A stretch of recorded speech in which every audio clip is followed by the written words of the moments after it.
Bilan li jitwaqqaf milli jsir strajk mill-bdoti tal-Linja Nazzjonali tal-Ajru, il-qorti laqgħet it-talba tal-Air Malta għal mandat ta' inibizzjoni biex matul il-jum it-titjiriet tal-Air Malta operaw b'mod normali.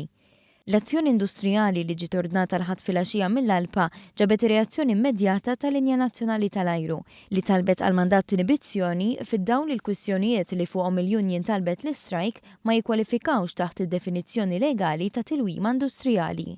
Fi stqarrija maħruġa 2 filgħodu l-Air Malta qalet li ma ntlaqtet l-ebda titjira u kollox kien qed jopera kif skedat.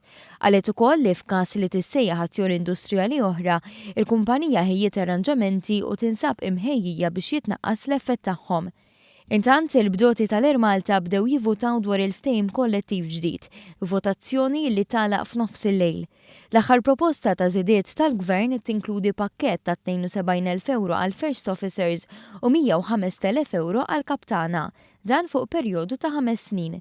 Il-Prim Ministru Joseph Muscat u issa f'messaġġ ċaru skiet indirizzat lill-bdoti li l-Gvern jinsab lest għal kull deċiżjoni li tħares l-għajxin tal-ħaddiema l-oħra tal-Air Malta u tal-eluf ta' impjiegi li jiddependu minn dan is-settur. Mhux ħanħalli l-ebda grupp ta' 100 ruħ jew 50 ruħ illi jippreġudikaw mhux biss kumpanija, mhux biss l-għajxin tal-ħaddiema l-oħra tal-kumpanija, imma mhux ħanħalli l-ebda grupp żgħir ta' interess illi jippreġudika lejxin tal-ekonomija Maltija minħabba xi ħaġa jew oħra. Qed inkun ċar u bla ekwivoċi apposta.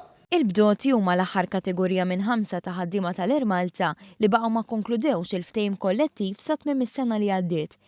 B'reazzjoni għas-sitwazzjoni fl-Air Malta, l-Assoċjazzjoni Maltija Lukandi u Ristoranti esprimiet it-tħassib tagħha għal fatt li kważi l-piloti kollha tal-Alpa ivvutaw favur azzjoni industrijali. Innotat b'sodisfazzjon l-istrateġija tal-Air Malta li tkompli tikber u ssir il-linja tal-ajru tal-Mediterran u kif jekk isir strajk jinħoloq inkonvenjent kbir għal kull min ikun irid jivvjaġġa.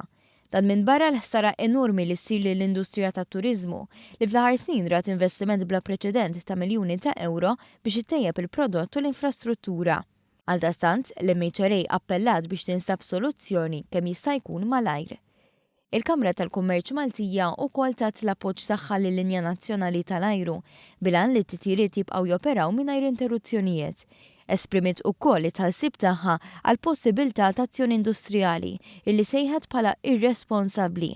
Qalet li hija xi ħaġa sfortunata li sezzjoni daqsan żgħira iżda importanti tista' taffettwa l-operazzjoni tal-linja tal-ajru. Għaldastant, il-Kamra tal-Kummerċ appellat għas-sens komun f'dak li deskriviet bħala intop perikolus li jista' jistaġna lill-ekonomija Maltija.